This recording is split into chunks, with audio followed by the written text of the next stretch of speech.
नमस्कार विद्यार्थियों, स्वागत है आपका आपके YouTube चैनल पर। मैं पोकराम हिंदी व्याख्याता भौमासर खीमसर नागौर से आपके साथ रूबरू हूँ डिजिटल माध्यम से। हिंदी साहित्य का पेपर 23 तारीख को यानी कि कल है और मैंने लगभग पूरा जो सिलेबस है वो आपको भेज दिया है। जितने भी अध्याय थे उनके प्रश्न और साथ में अच्छी तरह से समझा भी दिया है। व्याकरण के भी अलग अलग टॉपिक मैंने आपको भेज दिए हैं सभी। आप नाटक से, कहानी से, कविता संबंधित या विशेष लेखन संबंधित वीडियो उसमें डाले हुए हैं, आप देख सकते हैं अच्छी तरह से।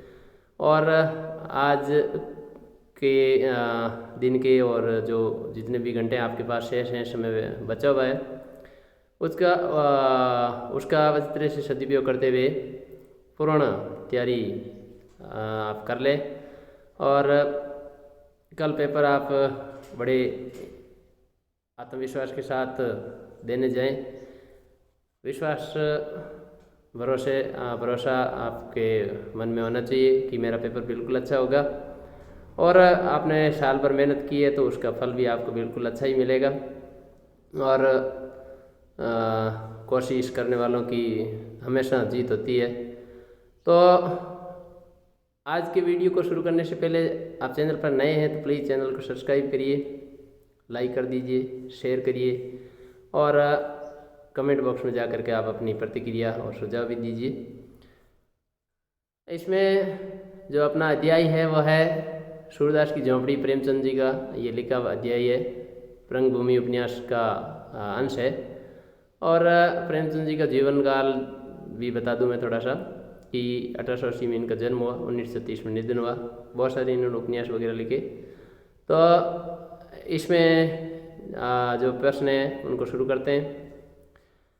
आप पेपर में जितना पूछें उतना ही लिखें और 2 लाइनें छोड़ें ज़रूर। इसके अलावा काटाछांटी बिल्कुल नहीं करें। प्रश्न को अच्छी तरह से पढ़ें, मूल प्रश्न को, और उसमें जो पूछा गया मूल प्रश्न में 2-3 प्रश्न हो सकते हैं, 2 प्रश्न हो सकते हैं, 1 भी हो सकता है, 2 भी हो सकते हैं, तो अलग अलग उनका उत्तर दें और संक्षिप्त और सटीक अच्छा उत्तर आप जितना पूछा है उतना लिखें। आपको कल के पेपर के लिए अग्रिम शुभकामनाएं। कल हम फिर से वापस जुड़ने की कोशिश करेंगे पेपर के सॉल्यूशन को लेकर के। तो अब शुरू करते हैं। यदि आपने सब्सक्राइब नहीं किया, सब्सक्राइब और लाइक ज़रूर करें। कमेंट बॉक्स में कमेंट ज़रूर लिखें कि किस प्रकार से कैसे जो है वो हमारा आपका ये YouTube के माध्यम से जो भी हम अध्ययन कर रहे हैं, जुड़े हुए हैं, उसमें क्या गुंजाइश है, सुधार क्या कर सकते हैं। तो पहला क्वेश्चन है, चूल्हा ठंडा किया होता दुश्मनों का कलेजा कैसे ठंडा होता। तो सूरदास की मन स्थिति है इसमें यहाँ पर बताई गई है। निराशापूर्ण मन स्थिति का वर्णन किया गया। ये फूस की राग न थी, अभिलाषाओं की राग थी। 3 अभिलाषाएं थी उनकी, कुआं बनवाना और पितरों का पिंडदान करना और मिटुआ की शादी करना। जो उसकी ये अभिलाषा पूरी नहीं हो सकी।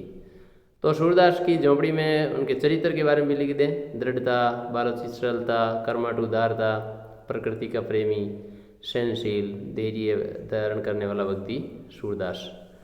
और इसके अलावा दूसरा अध्याय आरोहण, जिसमें पर्वतारोहण के बारे में बताया गया है। पर्वतारोहण क्या होता है, कैसे वहाँ पर ट्रेनिंग दी जाती है, किस प्रकार लोग चढ़ते हैं। तो ये लेखक संजीव के द्वारा लिखा गया है। इसमें भी आप जो है वो महत्वपूर्ण प्रश्न कुछ जैसे ये छठा प्रश्न, बूढ़े त्रिलोक सिंह को पहाड़ पर चढ़ना जैसी नौकरी की बात सुनकर अजीब क्यों लगा। पर्वतारोहण से संस्थान से क्या आशय है। वैसे ये प्रश्न हम पहले भी वीडियो में चर्चा कर चुके। तो चढ़ने की कला में व्यक्ति को दक्ष किया जाता है, सिखाया जाता है। कई पंत्रों, खूंटियों, रसों और कुल्हाड़ी और दूसरी चीज़ों की मदद भी लेते हैं। वो ज़्यादा सांप थे, छिपकली बनाने थे या रोबोट थे। तो ये क्यों कहा गया, क्योंकि वो बिना किसी जो मशीनरी है या साधन है काम लिए जो है वो पहाड़ों पर चढ़ जाते थे, इसलिए उनको वन मार्च छिपकली रोबोट आदि कहा गया। कहीं से उन्होंने शिक्षा भी नहीं ली थी और जहाँ ज़रूरत होती वहाँ पर चढ़ जाते थे और साथ में कंधों पर बैठा करके भी दूसरों को ले जाते थे। तो इस प्रकार यहाँ पर ये बताया गया है। खाओ अपना मालवा खाओ जड़ो सभ्यता, प्रभाष जोशी के द्वारा लिखा गया पाठ, जिसमें ये पाठ है कि नदियों को अपने गंदे पानी के नाले बना रही है, क्यों और कैसे।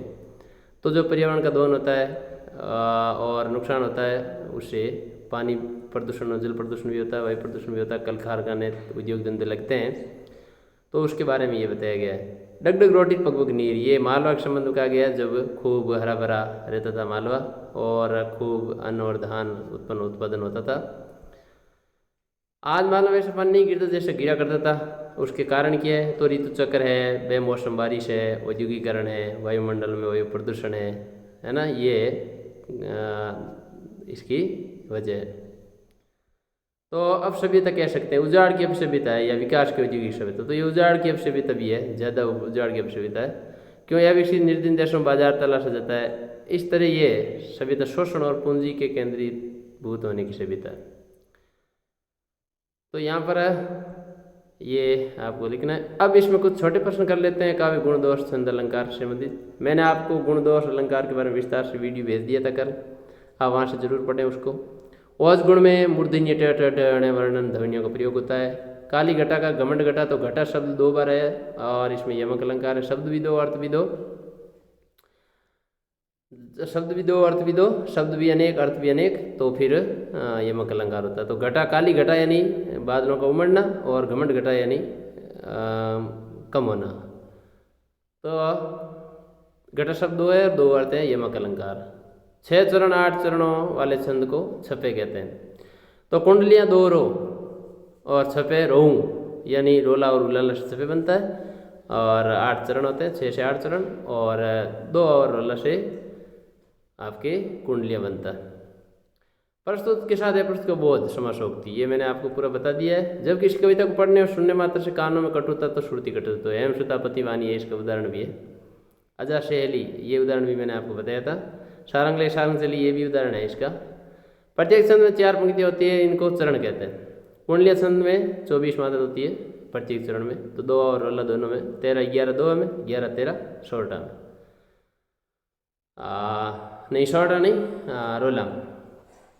तो रोला में प्रत्येक चरण में 24 मात्रा और 2 में भी 24 मात्रा। व्यतिरेक अलंकार उपमान की अपेक्षा उपमेय को श्रेष्ठ दिखाई देता है। मैंने कल की वीडियो में आपको इसके बारे में बताया था।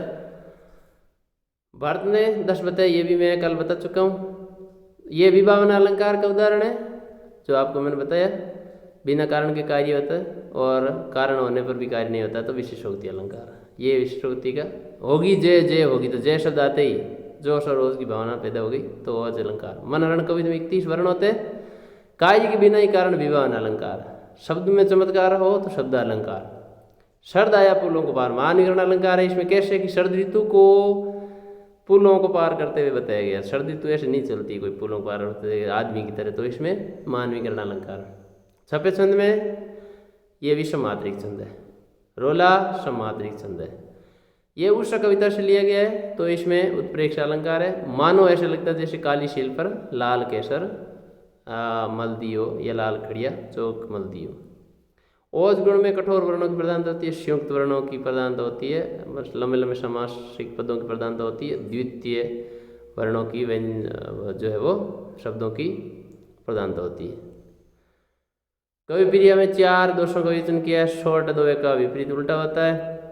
मुख्यार्थ में बाधा, तो शोर्टा 2 13 11, तो शोर्टा 11 13, तो उल्टा हो गया ना। मुख्यार्थ बाधा पहुंचने वाले कारकों को काव्य का दोष कहते हैं। समासोक्ति अलंकार आपको बता चुके हैं। अन्योक्ति अलंकार भी मैं बता चुका हूँ, जहाँ प्रस्तुत का वर्णन करके प्रस्तुत का ज्ञान कराया जाता है। समासोक्ति में दोनों होते हैं, प्रस्तुत वर्णन के साथ प्रस्तुत का भी बोध कराया जाता है। समासोक्ति अलंकार नहीं पराग नहीं मधुर मधुर नहीं विकासी काली गली सुबंधी आगे कौन वाली है, जयसिंह को सचेत करने बिहारी ने ये 2 लिखा था। तो विशेषोक्ति अलंकार, जहाँ विशेषोक्ति और विभावना दोनों आपस में विपरीत है, ये आवश्यकता प्रश्न पूरी संभावना है।